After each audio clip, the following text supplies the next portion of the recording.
하늘에 계신 우리 아버지 하나님 참 감사드립니다. 주님을 떠나 고독 속에 또 죄 가운데 빠져 있던 저희를 주께서 찾아오셔서 저희와 영원한 사귐을 나누어 주시고 영원한 생명을 허락하시니 감사드립니다. 이 시간 또한 주님의 말씀과 또 우리 선배들을 통해서 남겨진 귀한 신앙의 고백을 살펴보고자 하오니 주께서 깨닫는 지혜를 더하여 주시고 이 말씀이 저희의 삶 속에 구체적으로 옷을 입고 적용될 수 있도록 주께서 은혜를 더하여 주시옵소서. 감사드리며 예수 그리스도의 이름으로 기도드립니다. 아멘. 오늘 먼저 말씀 한 구절 읽고 시작하시겠습니다. 요한 1서 3장입니다. 하이델베르크 교재는 주보 6페이지에 있고요. 먼저 말씀 한 구절 보시겠습니다. 요한 1서 3장 13절부터 16절입니다. 요한 1서 3장 13절부터 16절입니다. 제가 읽겠습니다. 형제들아, 세상이 너희를 미워하여도 이상히 여기지 말라. 우리는 형제를 사랑함으로 사망에서 옮겨 생명으로 들어간 줄을 알거니와 사랑하지 아니하는 자는 사망에 머물러 있느니라. 그 형제를 미워하는 자마다 살인하는 자니 살인하는 자마다 영생이 그 속에 거하지 아니하는 것을 너희가 아는 바라. 그가 우리를 위하여 목숨을 버리셨으니 우리가 이로써 사랑을 알고 우리도 형제들을 위하여 목숨을 버리는 것이 마땅하니라. 아멘.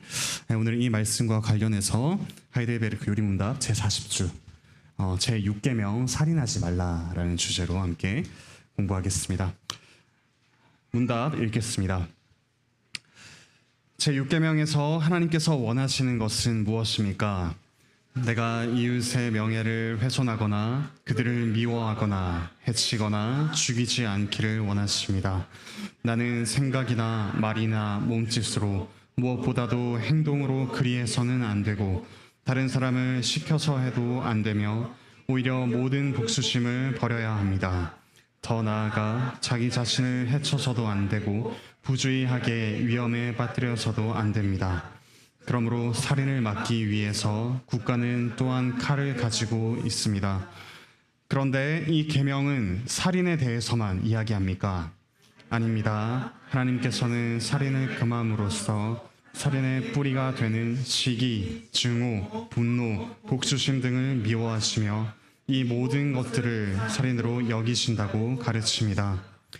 앞에서 말한 방식으로 우리 이웃을 죽이지 않으면 그것으로 이 계명을 다 지킨 것입니까? 아닙니다. 하나님께서는 시기와 증오와 분노를 정죄하심으로써 우리가 우리 이웃을 자기 자신처럼 사랑하여 인내와 화평과 온유와 자비와 친절을 보이고 우리가 할 수 있는 한 그들을 해악으로부터 보호하며 심지어 원수에게도 선을 행하라고 하셨습니다. 오늘 제6계명 살인하지 말라에 대해서 좀 나누고자 합니다. 이전 다른 10계명과 마찬가지로 이 계명에 담긴 부정명령 그리고 그걸 넘어서는 긍정명령 그리고 이 10계명 제6계명을 성취하신 그리스도에 대해서 함께 살펴보고자 합니다. 첫 번째 먼저 제6계명의 의도입니다. 6계명이 살인하지 말라라는 계명인데요. 그렇다면 살인하는 것 곧 생명을 없애는 것을 살펴보기 위해서 생명이란 무엇인가 먼저 살펴볼 필요가 있습니다. 두 가지 의미를 우리가 볼 수 있는데요. 첫 번째로는 목숨입니다. 목숨. 우리 육체적인 생명입니다. 목숨. 즉 우리의 존재가 유지되는 것을 보고 생명이 있다라고 이야기하기도 합니다. 창세기 2장 7절에서 하나님께서 생기를 불어넣으시자 사람이 생명이 되었다고 합니다. 살아있는 어떤 생명이 되었다라는 말씀이죠. 이게 첫 번째 생명의 의미인데 성경에서는 이 첫 번째 의미보다 두 번째 의미를 더욱더 힘주어 이야기합니다. 우리 일상에서 여러분 한번 떠올려 보시기 바랍니다. 정말 생명력 있는 사람이 어떤 사람입니까? 육체적으로 건강한 사람이 생명력이 있을 수도 있습니다. 하지만 그보다 더 생명력이 넘치는 사람은 어떤 사람이냐 하면 관계 가운데 생명력을 발휘하는 사람입니다. 즉, 이 두 번째 생명의 의미는 관계 가운데 올바르게 거하는 것입니다. 관계입니다. 괄호 안에 들어갈 말. 즉 하나님과 그리고 이웃과 하나님께서 창조하신 자연, 온 세상과 올바르게 그리고 생기 있게 관계를 맺어가는 사람을 보고 생명이 있다라고 이야기를 합니다. 요한복음 17장 3절 같이 한번 읽어보시겠습니다.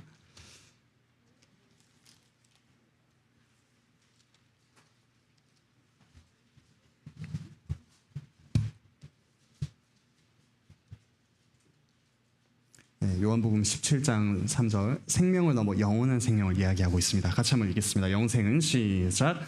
영생은 곧 유일하신 참 하나님과 그가 보내신 자 예수 그리스도를 아는 것이니이다. 네. 여기서 아는 것이라고 했을 때는 단순히 하나님에 대해서 하나님은 이런 속성을 가지고 있습니다라는 지식적인 측면만을 의미하는 것은 아닙니다. 오히려 경험해서 아는 것을 보고 성경에서 아는 것이라고 이야기합니다. 부부가 누리는 사귐을 두고도 이런 아는 것이라는 표현을 씁니다. 마리아가 예수님을 잉태하고서 이 천사를 만났을 때 나는 남자를 알지 못하니라라고 이야기했던 그때의 아는 것이 즉 부부간의 사랑을 나누는 것이 아는 것이라고 표현되었습니다. 영생은 이처럼 하나님과의 깊은 사귐을 가리킬 때 쓰이는 말이기도 합니다.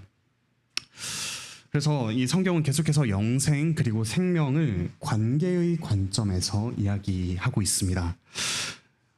그래서 인격을 나누는 사귐과 공동체 없이 그저 육체적으로만 왕성한 그런 삶은 성경이 말하는 생명력 있는 삶이 아니라는 것입니다. 예를 들어서 요즘은 혼밥이라는 걸 많이 합니다. 혼자서 밥을 먹는 걸 많이 하는데 아무리 혼자서 10만 원짜리 뷔페를 먹는다 하더라도 그 사람은 10만 원짜리 좋은 영양가 있는 음식을 먹으면서 사람과의 교제는 하지 않습니다. 그러면 육체적인 생명은 얻을지 몰라도 그의 영원한 생명과 비슷한 그런 생명력은 점점점 잃어가는 것입니다. 생명은 철저히 관계적인 것이라고 이해할 수 있습니다.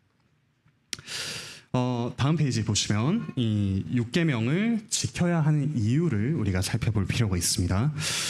두 가지 이유를 우리가 이야기할 수 있는데요. 첫 번째로는 하나님께서 생명의 주인이시기 때문입니다. 생명의 주인은 우리 자신도 아니고 우리의 부모님도 아니고 오직 하나님이십니다. 하나님께만 생명을 좌우할 권리가 있습니다. 그리고 두 번째로 우리가 특별히 사람의 생명을 빼앗지 말라는 계명이라면 사람이 어떤 존재인가를 볼 필요가 있는데요. 사람은 하나님의 형상을 따라 창조되었기 때문입니다. 창세기 9장 5, 6절을 좀 같이 한번 보겠습니다. 창세기 9장 5절 6절입니다. 노아의 홍수가 끝나고 하나님께서 새롭게 말씀을 주시는 내용입니다. 창세기 9장 5절 6절입니다. 네, 창세기 9장 5절 6절 같이 한번 읽어보겠습니다. 내가 반드시 너희의 피 곧 너희의 생명의 피를 찾으리니 짐승이면 그 짐승에게서 사람이나 사람의 형제면 그에게서 그의 생명을 찾으리라. 다른 사람의 피를 흘리면 그 사람의 피도 흘릴 것이니 이는 하나님이 자기 형상대로 사람을 지으셨음이니라. 즉 하나님의 형상으로 지어진 사람에게 범하는 죄와 어떤 손해는 하나님께 짓는 죄와 같다라는 말씀입니다. 이것과 관련해서 또 신약에서 야고보서에서도 말씀을 하는데요. 한번 보겠습니다. 야고보서 3장 9절입니다.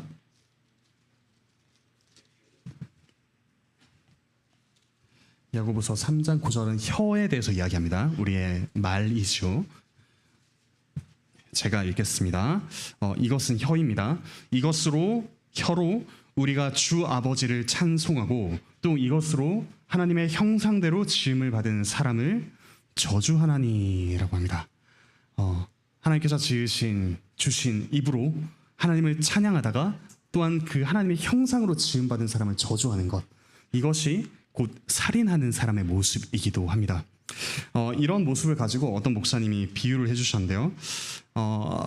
어떤 왕 앞에 나아가서 왕을 마음껏 이렇게 찬양합니다. 왕은 위대하십니다. 왕은 대단하십니다라고 찬양하고 난 뒤에 밖으로 걸어 나가서 왕의 동상을 발로 걷어차거나 거기에 욕을 하는 것, 이것이 곧 우리가 하나님을 찬양하는 동시에 우리의 형제, 자매, 하나님의 형상으로 지음받은 사람을 저주하고 그를 미워하는 것, 이것이 우리의 율계명을 범하는 모습과 같다라고 이렇게 이야기한 적이 있습니다. 이처럼 이 율계명을 지켜야 하는 이유는 하나님께서 생명의 주인이시라는 점, 그리고 우리가 일상적으로 살인과 관련돼서 해치지 말아야 할 사람은 하나님의 형상으로 지음받았다는 점입니다. 이 두 가지 이유가 있는데요. 하나님의 형상으로 지음받은 인간을 해하는 것은 하나님을 또한 위배하고 하나님께 반역을 하는 것이라고 할 수 있는데요. 이 점에서 우리가 흔히 1계명부터 4계명을 하나님에 대해서 지켜야 할 계명, 그리고 5계명부터 10계명을 사람에 대해서 지켜야 할 계명으로 이해하기 쉬운데, 물론 이렇게 이해해도 좋습니다. 다만 이것이 연결되어 있다는 점을 우리가 기억할 필요가 있습니다. 즉 5계명, 6계명, 7계명 이와 같은 계명들을 범하는 것 역시 하나님께 죄를 짓는 것이라는 것, 그리고 이 모든 10계명이 다 연결되어 있다는 것을 좀 기억하시고 앞으로의 10계명도 좀 살펴보면 좋겠습니다. 그렇다면 3계명의 의미를 이렇게 정리해 볼 수 있겠습니다. 생명, 즉 육체적인 목숨과 그리고 관계 모두 이 생명을 지키고 풍성하게 함으로써 생명의 주인이신 하나님, 그리고 이웃을 사랑하는 것, 이것이 바로 제6계명, 제6계명입니다. 제6계명의 의미라고 할 수가 있겠습니다. 그렇다면 구체적으로 살인하지 말라라는 부정명령은 어떤 의미가 있는지 좀 살펴보겠습니다. 요리문답의 답에서 이렇게 되어 있습니다. 이웃의 명예를 훼손하거나 그들을 미워하거나 해치거나 죽이지 않는 것, 그것도 생각과 말과 몸짓과 행동으로 그렇게 하지 않는 것, 그리고 다른 사람을 시켜서 그렇게 하지 않는 것, 그리고 복수심을 버리는 것, 그리고 자신을 해치지 않는 것, 부주의하게 위험에 빠뜨리지 않는 것입니다. 이런 행동들, 겉으로 드러나는 행동 이면에 있는 살인의 뿌리를 우리가 먼저 살펴볼 필요가 있습니다. 살인의 가장 근원적인 뿌리는 뭐냐면 자기중심성입니다. 6계명을 범하는 사람의 가장 마음 깊은 곳 중심에는 자기중심성이 자리하고 있습니다. 즉 자기 자신을 온 세상과 관계의 중심이요 주인공이라고 생각하는 것입니다. 그래서 이웃과 하나님마저도 주변으로 밀어내고 부수적으로 여기게 됩니다. 그러면 당연히 나의 이익에 맞게 이용할 뿐 사랑하지는 않습니다. 나의 이익에 반한다고 생각되면 없애버리려고 합니다. 그것이 자기중심성이라는 이 살인의 뿌리라고 할 수 있습니다. 그리고 그것들은 조금 더 구체적으로는 시기와 증오와 분노와 복수심이라는 어떤 마음의 작용으로 나타납니다. 이걸 두고 요한 사도는 이렇게 이야기합니다. 요한일서 3장 15절인데요. 제가 읽어드리겠습니다. 그 형제를 미워하는 자마다 살인하는 자니 살인하는 자마다 영생이 그 속에 거하지 아니하는 것을 너희가 아는 바라 라고 합니다. 마음에 이런 감정들이 일어나는 이유가 무엇입니까? 나를 중심으로 받들지 않는 모든 이들에 대한 반응으로 나타나기 때문입니다. 나를 소중하게 여기지 않는다라는 생각이 들면 곧장 그 상대방을 미워합니다. 나의 이익에 반한다고 생각되면 곧장 마음에서 지워버리려고 합니다. 그것이 자기중심성이 낳는 이와 같은 시기, 증오, 분노, 복수심이라는 감정이라고 할 수 있습니다. 특히 미움을 좀 생각해 볼 필요가 있습니다. 미움을 이렇게 표현할 수가 있겠는데요. 상대방을 내 마음속에서 없어져도 될, 그리고 없애야 마땅할 존재로 여기는 것이 미움입니다. 즉 우리의 마음속에서 살인을 하는 것이죠. 그러니까 이렇게 미움으로 가득한 우리의 마음은 어쩌면 다른 사람의 공동묘지라고 할 수 있습니다. 우리 마음엔 수많은 사람의 시체가 쌓여 있다고 할 수가 있겠죠. 그래서 우리는 어쩌면 마음속에서는 아주 심각한 연쇄살인범이라고도 할 수 있습니다. 수많은 사람을 마음속으로 죽이면서 살아가는 것이 6계명을 지키지 못하는 우리의 모습입니다. 그리고 이제 살인의 뿌리를 넘어서 구체적으로 어떻게 해야 되는가? 생명을 해하지 않는 것이 기본입니다. 생명을 해하지 않는 것. 그것은 1차적으로 나 자신의 생명도 해하지 않는 것입니다. 즉 자살에 대해서 성경은 금하고 있습니다. 물론 성경에서 자살한다고 지옥에 간다 이렇게 표현하지 않습니다. 이 생명조차도 하나님의 것이기에 소중히 여기라고 이야기하고 있습니다. 그리고 두 번째로는 관계의 단절입니다. 관계를 끊어내고 공동체를 파괴하는 것, 사귐에 들어가기를 거부하는 것도 육계명을 어기는 것입니다. 성경은 계속해서 고독한 어떤 한 명의 성자가 아니라 부족한 성도에 대해서 이야기하고 있습니다. 그러므로 우리가 관계 속에서 또 공동체 안으로 들어가는 것이 육계명을 지키는 것이라고 할 수 있습니다. 그리고 세 번째로 인격을 모독하는 것입니다. 괄호 안에 들어간 말 인격입니다. 마태복음 5장에서 예수님께서 이렇게 말씀하셨습니다. 산상수훈에서 육계명과 관련된 말씀인데요. 제가 읽어드리겠습니다. 마태복음 5장 21절부터 22절입니다. 옛 사람에게 말한 바 살인하지 말라. 누구든지 살인하면 심판을 받게 되리라 하였다는 것을 너희가 들었으나 나는 너희에게 이르노니 형제에게 노하는 자마다 심판을 받게 되고 형제를 대하여 나가라 하는 자는 공회에 잡혀가게 되고 미련한 놈이라 하는 자는 지옥불에 들어가게 되리라 라고 합니다. 몸을 죽이는 것 이상으로 한 사람의 인격을 상하게 하는 것이 곧 살인이라고 주님께서 말씀하십니다. 아까 우리의 마음이 타인의 공동묘지라고 말씀을 드렸는데요. 또 타인의 인격을 상하게 하는 그 행위 자체가 이미 지옥을 만들어 가고 있는 것입니다. 이미 죽어 마땅할 사람들을 우리가 스스로 규정하는 그런 세상 속에서 살아간다면 우리가 사는 세상은 다 지옥일 것입니다. 그러니까 주님께서 이런 자는 지옥불에 들어가게 되리라 말씀하셨지만 이건 미래에 일어날 일뿐만 아니라 현재에도 우리가 얼마든지 사람을 미워함으로써 지옥을 살아가고 있을 수 있습니다. 그리고 네 번째로는 소위 낙태라고 하는 또 태아살인이라고 이렇게 이야기를 하죠. 이것 역시 조금 더 일반적으로 말씀드리자면 나의 어떤 유익을 위해서 우리의 몸 안에 있는 생명은 인간으로 여기지 않는 것이죠. 자기 중심성이라고 할 수 있습니다. 물론 산모의 어떤 생명이 위험하거나 그와 같은 위급한 상황에서는 조금 더 우리가 신중하게 판단해야 되고 결정을 내릴 필요가 있지만 자기를 위해서 자기 중심성 때문에 행하는 이 낙태 역시 제6계명을 심각하게 어기는 것입니다. 그리고 마지막으로 부주의한 살인도 6계명을 어기는 것입니다. 괄호 안에 들어갈 말 부주의입니다. 부주의한 살인. 여기에 대해서 하나님께서 말씀을 주셨습니다. 출애굽기 21장 29절을 제가 읽어드리겠습니다. 출애굽기 21장 29절입니다.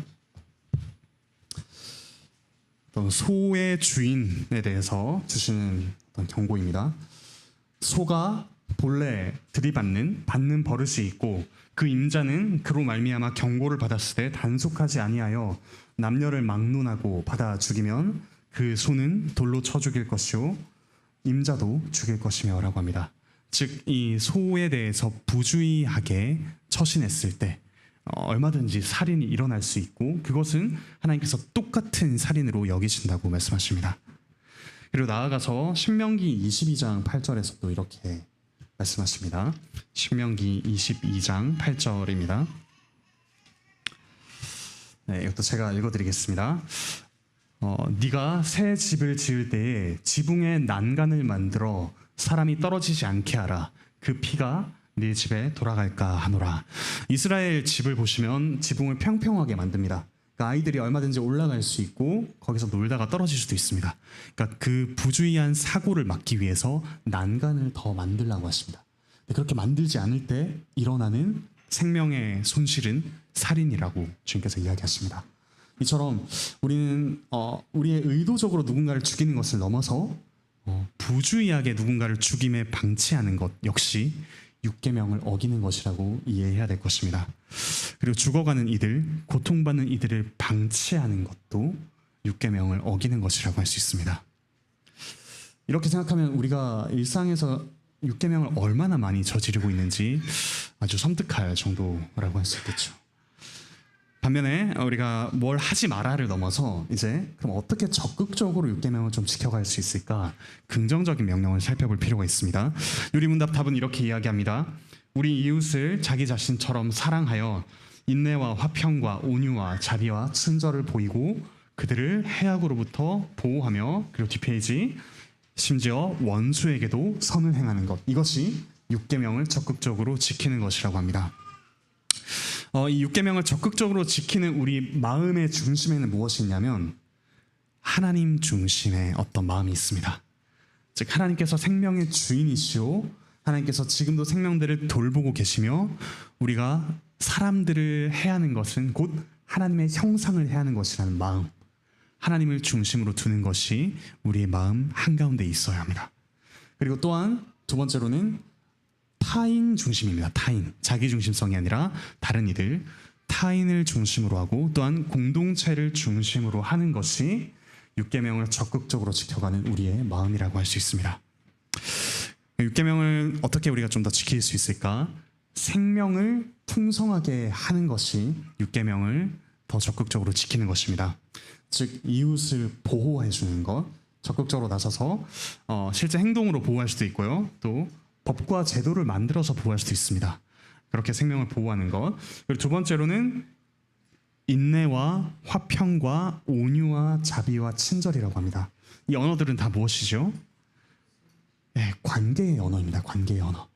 관계 속에서 그 생명력을 촉진시키는 것, 활발하게 하는 것, 그것이 인내와 화평과 온유와 자비와 친절, 관계 속에서 상대방의 생명을 높여주는 것입니다.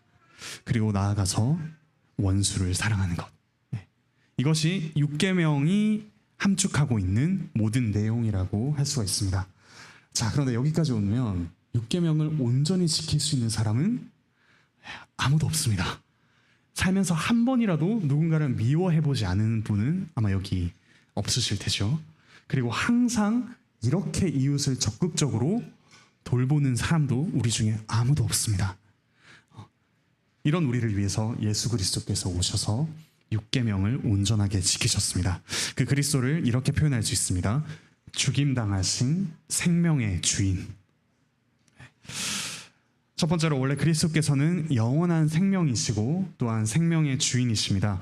모든 것을 창조하셨지요. 그리고 아까 생명이 관계와 관련되어 있다고 말씀드렸는데 요한복음 17장 24절을 보시면 예수님 역시 본래 충만한 생명 가운데 계셨다는 것을 알 수 있습니다. 요한복음 17장 24절인데요. 제가 읽어드리겠습니다. 아버지여, 내게 주신 자도 나 있는 곳에 나와 함께 있어 아버지께서 창세 전부터 나를 사랑하심으로 내게 주신 나의 영광을 그들로 보게 하시기를 원하옵나이다. 주님께서 창세 전부터 아버지와 사랑을 누리고 계셨다고 합니다. 그러니까 이 세상에 생기기 전부터 우리 주님은 사랑이라는 관계, 즉 영원한 생명을 가지고 계셨고 누리고 계셨고 생명이셨다라고 이야기합니다. 그분은 죽음과는 전혀 관계가 없는 완벽한 생명이셨습니다. 그런데 그 영원한 생명께서 죽임당하셨습니다. 마가복음 10장 45절인데요. 같이 한번 읽어보시겠습니다. 마가복음 10장 45절입니다.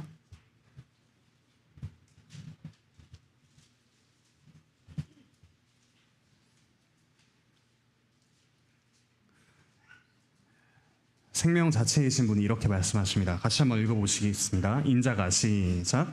인자가 온 것은 섬김을 받으려 함이 아니라 도리어 섬기려 하고 자기 목숨을 많은 사람의 대속물로 주려 함이니라.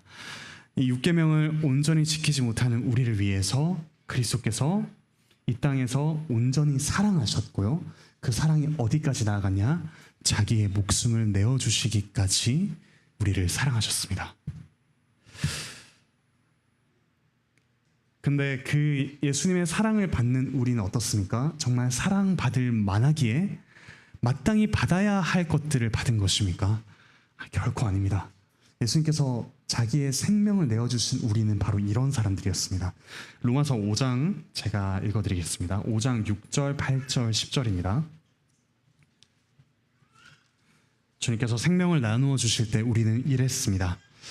우리가 아직 연약할 때에 기약대로 그리스도께서 경건하지 않은 자를 위하여 죽으셨도다. 우리가 아직 죄인 되었을 때에 그리스도께서 우리를 위하여 죽으심으로 하나님께서 우리에 대한 자기의 사랑을 확증하셨느니라. 곧 우리가 원수 되었을 때에 그의 아들의 죽으심으로 말미암아 하나님과 화목하게 되었은즉이라고 합니다. 그러니까 예수님께서 목숨을 내어주신 사랑의 대상은 어떤 사람들입니까? 연약하고 죄인이고 심지어 그분의 원수입니다. 즉 우리에게는 사랑받을 조건과 자격과 이유가 하나도 없을 때입니다. 예수님께서는 사랑하기 불가능한 대상을 가장 완벽하게 사랑하셨습니다. 심지어 십자가는 어떤 곳입니까? 모두가 율계명을 어기는 자리였습니다. 예수님이라는 가장 의로우신 분, 죽어야 할 이유가 하나도 없으신 분을 적극적으로 죽이려고 하는 사람들이 있었고 그 사형을 방치하는 사람들이 있었습니다. 모두가 율계명을 범하는 십자가에서 예수님께서는 아버지, 저들의 죄를 사하여 주시옵소서라고 말씀하시며 용서하시고 사랑하셨습니다. 우리로선 도저히 할 수 없는 이 지킬 수 없는 율계명을 예수님께서는 십자가에서 완전하게 지키셨습니다. 이제 그 예수님을 믿는 우리가 하나님이 보시기에는 율계명을 완전히 지키는 사람들입니다. 그리고 예수님을 믿음으로써 율계명을 점점 지켜갈 수 있게 됩니다. 그래서 우리 세 번째 예수님의 그 사랑의 결과로 우리가 받은 것은 영원한 생명, 영생입니다. 아까도 말씀드렸듯이 이 영생이라는 것은 생명의 양에 대한 것만은 아닙니다. 그러니까 무한히 늘어나는 생명으로만 영생을 정의할 수 없습니다. 생명의 양뿐만 아니라 생명의 질이 변하는 것이 영생입니다. 질적으로 다른 생명이 곧 영생이라고 할 수 있습니다. 생명의 양이 무한히 늘어나는 것을 영생으로 생각한다면 영생하는 사람들이 사는 곳은 천국이 아니라 지옥일 것입니다. 이기적인 우리가 무한한 생명을 가지고 끊임없이 서로를 미워하는 곳은 천국이 아니라 지옥이겠죠. 반면에 우리가 질적으로 변화할 때, 즉 유일하신 참 하나님과 그가 보내신 자 예수 그리스도를 아는 것을 누려갈 때, 하나님과의 사귐 속에 있을 때 우리는 사랑받을 줄 알고 사랑할 줄 아는 사람으로 변해갑니다. 생명의 질이 변하는 것을 경험합니다. 예수님께서 우리에게 주신 영생은 이처럼 질적으로 다른 생명, 물론 양적으로 다른 생명도 포함한 영원한 생명이라고 할 수 있습니다. 그래서 우리는 이제 네 번째로 이 죽음 가득한 질서, 서로를 미워하고 증오하고 시기하는 것으로 가득한, 또는 사랑하더라도 철저히 자기중심적인 사랑밖에 못하는 이 세상 속에서 영원한 생명을 조금씩 누려갈 수 있게 되었습니다.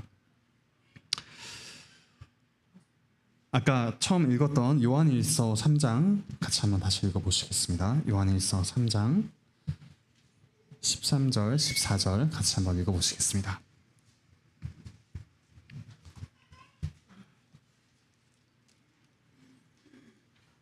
네, 형제들아 같이 읽겠습니다. 시작.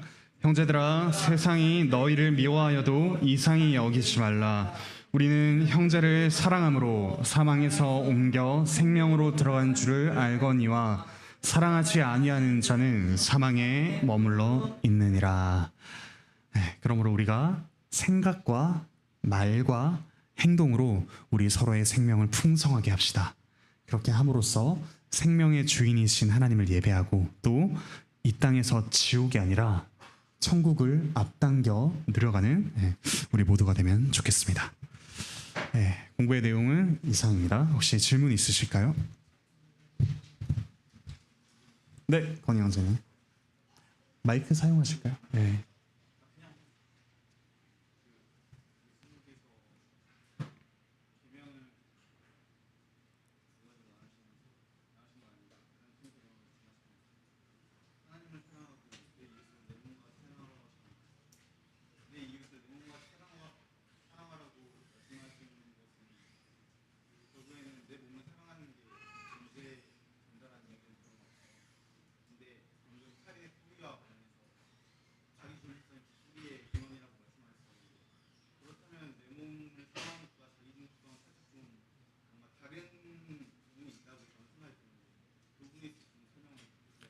네, 그 뒤에 있는 분들이 못 들으셨을까봐 내 이웃을 내 몸과 같이 사랑하라 하신 말씀을 또 예수님께서도 긍정하셨고 그렇게 하라고 말씀하셨는데요.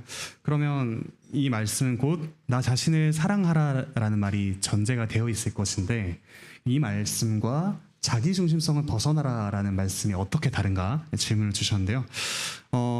사실 우리는 시키지 않아도 자기를 사랑합니다. 네. 너 자신을 사랑해라고 지금 이 시대에 많은 사람들이 이야기하지만 그 이야기를 듣지 않아도 우리는 끔찍하게 자기를 사랑하는 사람들입니다. 그런데 그 사랑이 어떻게 온전한 사랑이 될 수 있냐 하면 자기 사랑조차도 자기가 중심에 있다면 왜곡됩니다. 우리에게는 자기 자신조차 온전하게 사랑할 수 있는 능력이 없기 때문이죠. 반면에 하나님을 중심으로 두었을 때 우리의 온전한 신분이 드러납니다. 그러니까 내가 중심이 되었을 때는 내가 하나님의 위치에 올라갈 수 없음에도 그 위치에 있고자 합니다. 그것이 자기 중심적인 사랑인데요. 반면에 하나님이 중심이 되었을 때 나는 하나님의 자녀라는 확고한 신분과 정체성을 가지게 됩니다. 그 질서 안에서 나를 사랑할 수가 있습니다.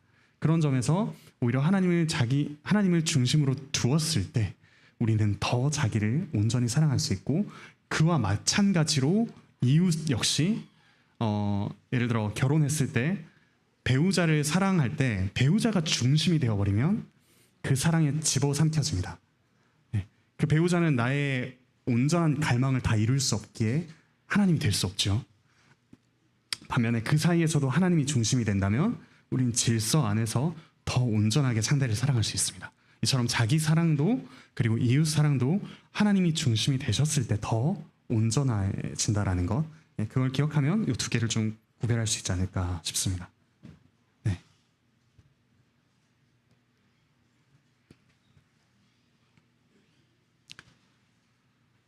네. 저를 사랑하셔서 질문하지 않으시는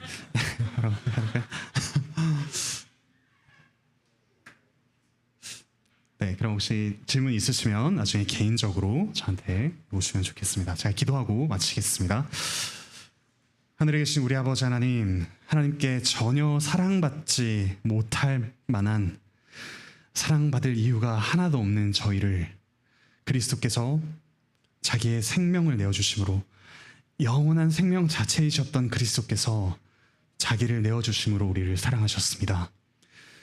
이 세상 어디에서도 찾아볼 수 없는 놀라운 사랑을 저희가 받았으니 사랑을 받은 자로서 기꺼이 사랑받을 자격 없는 자들을 사랑할 수 있는 우리의 원수까지도 사랑할 수 있는 저희가 될 수 있게 주께서 은혜를 베풀어 주시옵소서.